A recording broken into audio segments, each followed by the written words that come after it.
Imagine a time when sleep was your sanctuary, when the darkness of night wrapped around you like a protective blanket. But what happens when that sanctuary becomes a prison, and the darkness, well, the darkness begins to watch back? This is the story of a man who discovered that some patterns in life aren't coincidences, they're invitations. And sometimes, when you notice them too late, something else has already accepted on your behalf. It started innocently enough. 3:17 in the morning. The red digits on his bedside clock glowed like tiny embers in the darkness of his apartment. He'd wake with that strange, unnatural alertness, as if something had nudged him out of sleep. Not the gentle stirring of natural awakening, but the sharp, immediate consciousness of someone who's been called. At first, he dismissed it. Everyone has restless nights. Everyone wakes up at odd hours sometimes.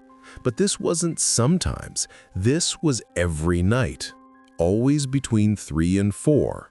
Always with that same electric awareness coursing through his veins, as if his body knew something his mind hadn't yet grasped.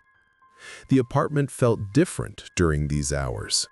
The familiar creaks and settles of the old building seemed to hold their breath.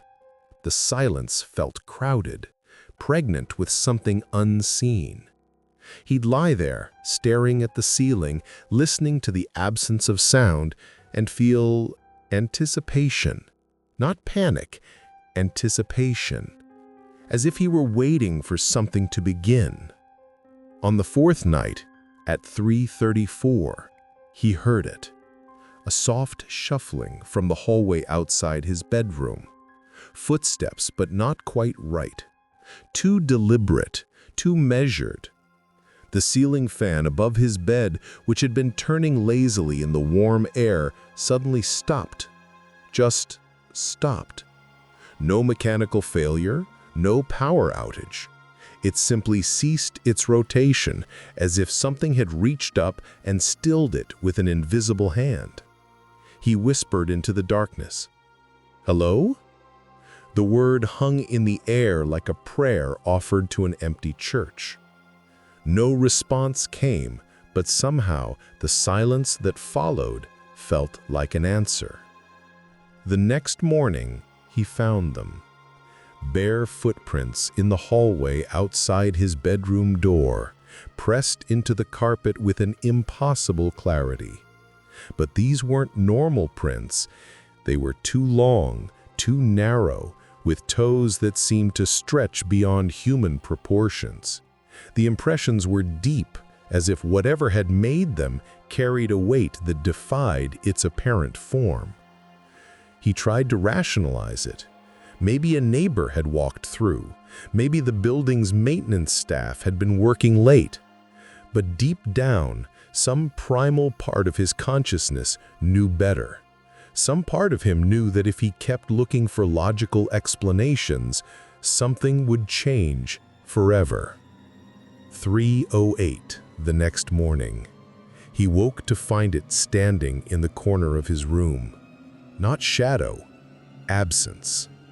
A tall, impossibly still figure that seemed to drink in the darkness around it. It didn't move, didn't breathe, didn't make a sound. It simply watched. Not with curiosity, with familiarity.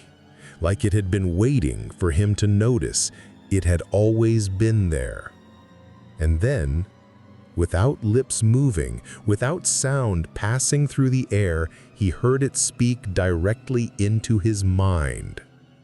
"You're early." The words arrived in his consciousness like drops of ice water, carrying with them the weight of something ancient and patient. He wanted to scream, wanted to run, wanted to do anything but lie there paralyzed under that terrible, knowing gaze. But his body wouldn't obey. He could only stare back at this thing that wore the shape of a person but felt like the opposite of everything human. Days passed. He tried staying awake, tried sleeping pills, tried everything he could think of to break the pattern. But every night, between 3 and 4, consciousness would claim him like a tide he couldn't resist. And every night, the presence grew stronger, more defined, more real. He made the mistake of searching online for answers. Among the usual collection of sleep disorder articles and supernatural nonsense, one comment stopped him cold.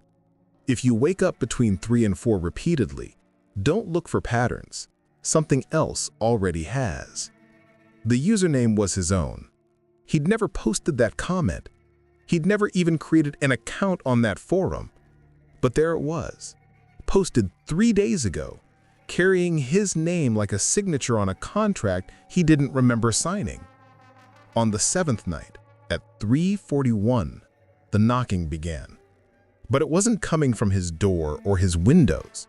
It was coming from inside his closet, slow, deliberate raps against the wooden door, as if something trapped inside was politely requesting to be let out. He watched in frozen horror as darkness began to seep from beneath the closet door. Not shadow, but actual darkness, thick and viscous like oil, spreading across his bedroom floor with purposeful intent. The knocking grew more insistent, and with each rap, more darkness poured out, climbing the walls, reaching toward his bed with tendrils that moved like living things. He ran, grabbed his keys, his phone, and fled his apartment in nothing but pajamas and bare feet. He spent the night in his car, parked under the harsh fluorescent lights of a 24-hour diner, telling himself he'd figure it out in the morning, that daylight would make everything normal again. But even there, in that bright, public space, he woke at 4:01. The pattern had followed him. For 3 more nights, he stayed away from his apartment. Hotels, friends' couches, anywhere but home. But the awakening continued, and with each night, he felt something counting down inside him, a timer he couldn't see, marking moments toward an appointment he'd never made. On the 10th night, he knew he had to go back, not because he wanted to, but because something was calling him home with a pull stronger than gravity, stronger than fear, stronger than his own will to survive. He found his apartment exactly as he'd left it, except for one thing. The darkness was gone. Everything looked normal, peaceful even. His bed was made with hospital corners he'd never learned to fold. His clothes were arranged in his closet with a precision that wasn't his own. At exactly 4 o'clock, he heard footsteps in the hallway. His own footsteps, walking with his own gait, approaching his own door. The key turned in the lock with familiar ease, and he watched himself walk into the apartment. But it wasn't him, not really. The thing that wore his face looked at him with hollow eyes that held no recognition, no warmth, no trace of the person he'd been. It moved with his mannerisms, spoke with his voice, but underneath the perfect mimicry was something vast and empty and patient.